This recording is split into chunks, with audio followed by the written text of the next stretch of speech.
Hi there, and the Story Ninja is back with yet another story.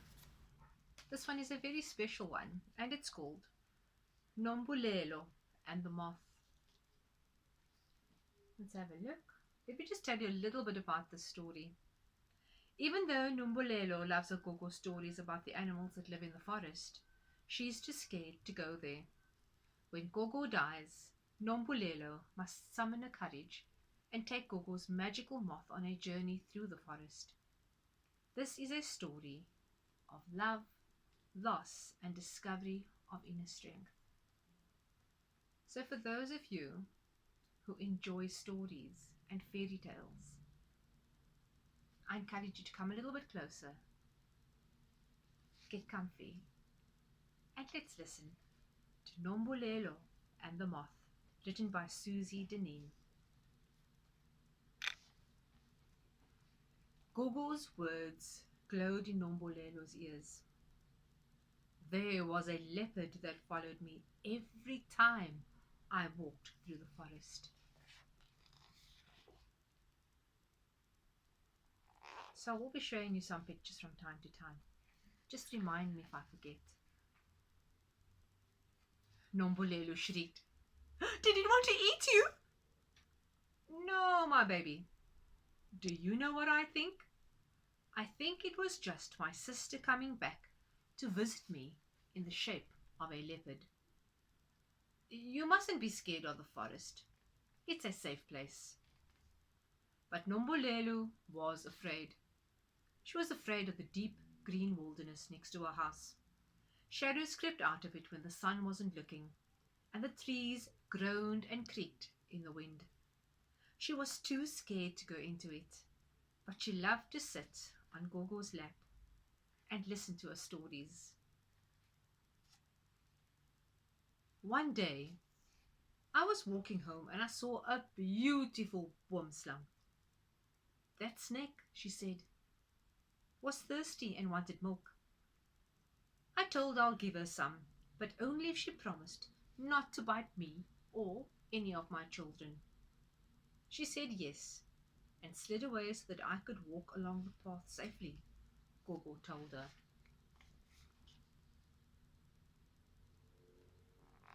Has anyone seen a boomslang or any snake?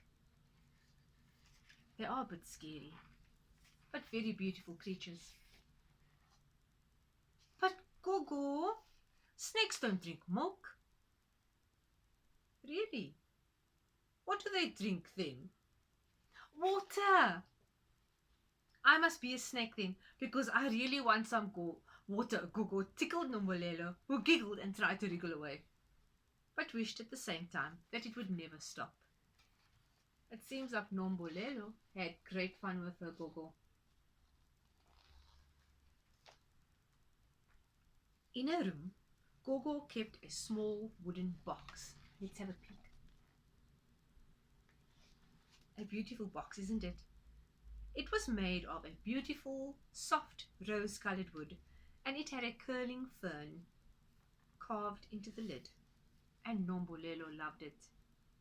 Whenever she opened it, a dusty gasp of air escaped before it showed its treasure, which was a dried moth, the color of the soft brown sugar Mama used in her chocolate cakes. The moth was pinned to a card that was yellow and looked chewed around the edges. Nombulelo used to think that the moth must have had a nibble on the card each night for its supper. But Gogo told her that it had always been like that. Do you think the moth actually nibbled on that card? Maybe, maybe not. My father gave me this box when he went away for work. Do you know he made it himself? Gogo's fingers traced the carved fern leaf. And my mother gave me the moth when I went away to school. I was in grade 3, only 2 years older than you are now. I was so homesick. My mother told me that I was flying away and that the moth was to remind me to fly back to her. Nombulelo tried to imagine going to school far, far away and leaving Mama and Gogo. But it made her far too sad. So she just pushed those thoughts away.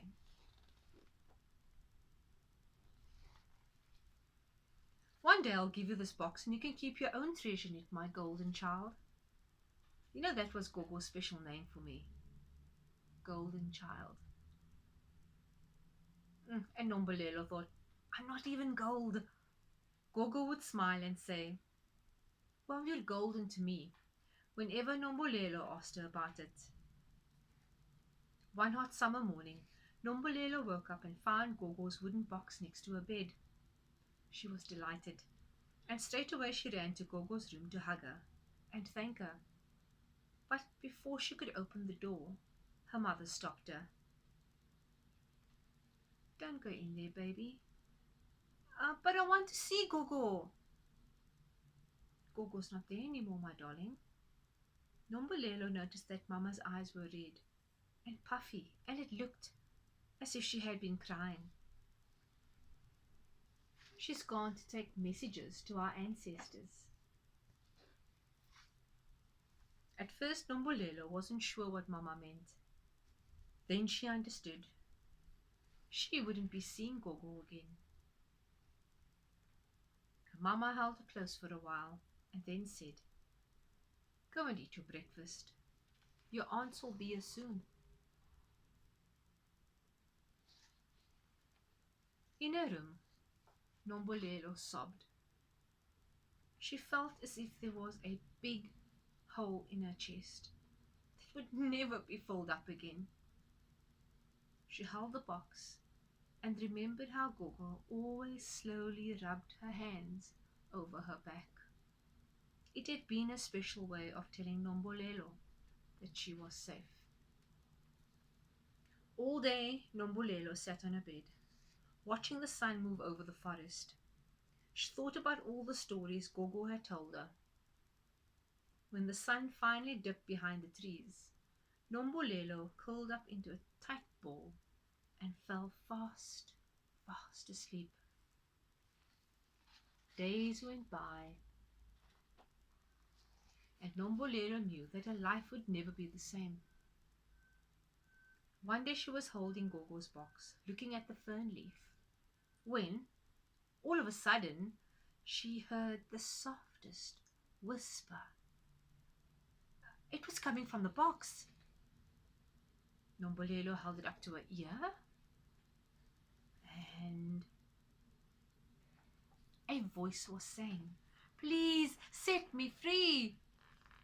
Oh, she jumped onto her bed, and the box bounced onto the floor. The lid came off, and out fluttered. Oh, I think you were right. It was Gogo's moth. Its wings were so thin that Nombulelo could see right through them. Thank you, said the moth in a dry whisper. It sounded as if it hadn't even had a sip of water in years. Now will you please take me home? Nombulelo was amazed. She looked inside the box. Only the old nibbled card was in it. The moth that used to be pinned to it was now where? Right in front of her nose. If I take you home, will Gogo come back? Asked Nombulelo, and she started to cry. Your Gogo has a new home. I want to go and join her there, but my wings are too old and too tired to fly all the way. She said that you'd help me, the moth replied. If you help me, you'll make your Gogo so proud. Sniffing, Nombulelo asked, where is home? It's at the top of the waterfall on the other side of the forest, replied the moth. Nombulelo shivered, but the forest is dangerous. Oh, don't be scared, said the moth. I'll show you the path to take. Do you think Nombulelo will be brave enough to take the moth home? Let's find out. Through the window, the forest called out to Nombulelo. She was still afraid of it, but what she wanted most was to make Gogo proud of her. So with the moth on her shoulder, she jumped out of the window and dashed into the forest. Everything was dark. Thorny twigs pricked at her legs. The grey trunks of assegai trees soared above her head. and the rich smell of soil floated up from the forest floor. "The path is on your left," the moth whispered into her ear. The narrow track curved through the trees. Nombulelo couldn't see where it went, but she started walking. Her skin prickled. It felt like there was something watching her. Perhaps the monkeys were about to jump from the trees and bite her. Thump! Thump! Thump! Oh, it was just a heart. She swung around quickly, but the only things watching her were the red trumpets of the wild pomegranate trees. "Keep going," said the moth. "You strong, just like your gogo." She carried on until a swish of spots slid slightly through the leaves. Could it be a leopard? And if it was it hungry? Her legs shook. Nombulelo dropped down, but it was only a shadow. "Keep going," said the moth. "It's not far now. You're brave, just like your gogo." They went deeper into the heart of the forest, and there, dangling from a branch across the path, was a worm-slung. Ooh! Its dark, beady eyes were fixed on Nombulelo. Its forked tongue flicked in and out. Nombulelo was shaking with fear. "Remember, you have a kind heart, like your gogo," whispered the moth. Nombulelo took a deep breath and then said, "Dear snake, maybe it was you who met my gogo, and she gave you milk. She's gone now, and I'm helping a friend to go home. Please, may we pass?" The snake stared at her. The coil started to move. Was it going to strike? But it slithered away, high up into the tree, and was gone. There was a strong, warm feeling all through Nombulelo's body as she kept walking on. The path turned once more, and then they were out of the forest and in front of the waterfall. The sunlight sparkled on the water as it tumbled over the rocks. "Oh dear, thank you," said the moth, fluttering off Nombulelo's shoulder. Its wings were strong and shiny. It hovered in the air in front of her for just a moment, then flew away on a gust of wind. A soft golden dust fell from its wings, showering Nombulelo in a brilliant mist. It clung to her skin and glowed in the warm touch of the sun. Just one last look at the moth finally flying all the way home. She heard her gogo's voice. "I'll be with you always, my golden child." Feeling safe and happy, Nombulelo skipped and ran back through the forest. At the end of the path, she saw her home, and it felt as though Gogo's warm hands were rubbing her back. And that's the end of our story. So remember, it felt a bit sad, but it was a beautiful story, just knowing that a Gogo would always be with her. Until next time, goodbye.